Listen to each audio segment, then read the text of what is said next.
নমস্কার বন্ধুরা, আমি পারমিতা। সকলকে স্বাগত জানাই আমার রান্নাঘরে। আজকে আমি বানিয়ে নিয়েছি হিঙের কচুরি।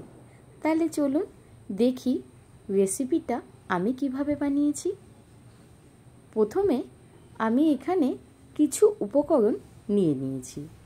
এখানে আছে 1 বাটি ময়দা, আর নিয়েছি বেশ খানিকটা সাদা তেল।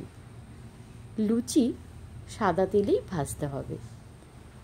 আর নিয়েছি খানিকটা ছাতু, নিয়েছি খানিকটা হিং আর নুন। এইবার আমরা একটি পাত্রে ময়দাটা ভালো করে মেখে নেব। সকল বন্ধুকে অনেক ধন্যবাদ আমাকে এতটা ভালোবাসা দেওয়ার জন্য। এইবার সেই ময়দার মধ্যে খানিকটা নুন আর সাদা তেল দিয়ে আর ঈষৎ উষ্ণ গরম জল দিয়ে আমরা ময়দাটা মেখে নেব। একটু সময় নিয়ে বেশ শক্ত হাতে ময়দাটা মাখতে হবে। সকল বন্ধুদের অনেক ধন্যবাদ আমার চ্যানেলটি সাবস্ক্রাইব করার জন্য, আর নতুন বন্ধুদেরও জানাই স্বাগত। আমার রান্না যদি আপনাদের ভালো লাগে অবশ্যই একটি কমেন্ট করে আমাকে জানাবেন। তাহলে চলুন আমরা ভালোভাবে ময়দাটা মেখে নিই। ময়দাটা মেখে নিয়ে 10 মিনিট রেস্ট রাখবো। এই ফাঁকে আমরা হিং আর ছাতুর পুরটা বানিয়ে নেব। প্রথমে খানিকটা ছাতু নিয়ে তার মধ্যে দিয়ে দিয়েছি পরিমাণ মতো নুন, দিয়েছি খানিকটা লঙ্কার গুঁড়ো, আর দিয়েছি খানিকটা চিনি। এইবার নর্মাল জল দিয়ে আমরা একটা পুর বানিয়ে নেব। ছাতুর পুরটা ভালো করে মেখে নিয়ে তার মধ্যে দিয়ে দেব পরিমাণ মতো হিং। হিং দিয়েও পুরটা ভালোভাবে মেখে নেব।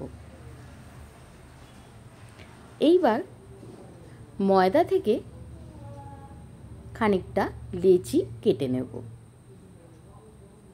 আমার রেসিপি যদি আপনাদের ভালো লাগে অবশ্যই চ্যানেলটি সাবস্ক্রাইব করে পাশে থাকা বেল বাটনটি অন করে নেবেন, যাতে আমার দেয়া রান্নার রেসিপি সবার প্রথমে আপনার কাছে পৌঁছে যেতে পারে। এখন আমার লেচি কাটা হয়ে গেছে। এইবার ময়দার লেচির মধ্যে ছাতুর পুরটা ভরে আমরা লুচির মতো ভেজে নিলেই তৈরি হয়ে যাবে হিঙের কচুরি। এই কচুরি কিন্তু আলুর দম দিয়ে খেতে সব থেকে বেশি ভালো লাগে। তাছাড়া ছোলার ডাল বা অন্য কোনো রেসিপির সাথে খেতেও কিন্তু বেশ ভালো লাগে।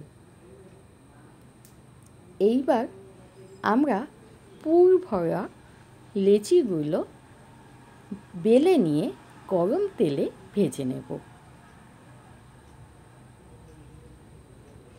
একটু হালকা হাতে ভেজে নেবেন।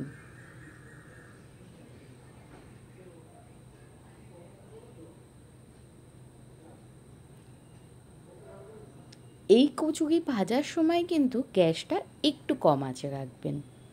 চলুন আমরা লুচিগুলো হালকাভাবে বেলে নিই, যাতে পুর বাইরে বেরিয়ে না আসে।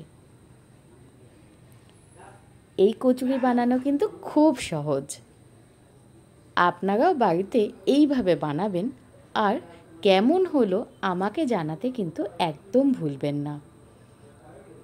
যে কোনো দিন সকালের ব্রেকফাস্টে আপনারা ছাতুর পুর দিয়ে এই হিঙের কচুরি বানিয়ে নিতেই পারেন।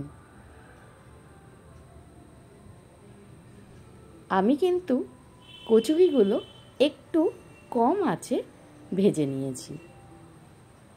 তাহলে আমার হিঙের কচুরি কিন্তু রেডি হয়ে গেল।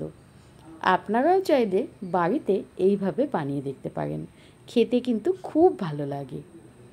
সকল বন্ধুকে অনেক ধন্যবাদ আমার পাশে থাকার জন্য। আমার রেসিপি যদি আপনাদের ভালো লাগে অবশ্যই আমার চ্যানেলটি সাবস্ক্রাইব করে পাশে থাকা বেল বাটনটি অন করে নেবেন। তাহলে আজকে চলি, দেখা হবে আবার অন্য কোনো ভিডিওতে।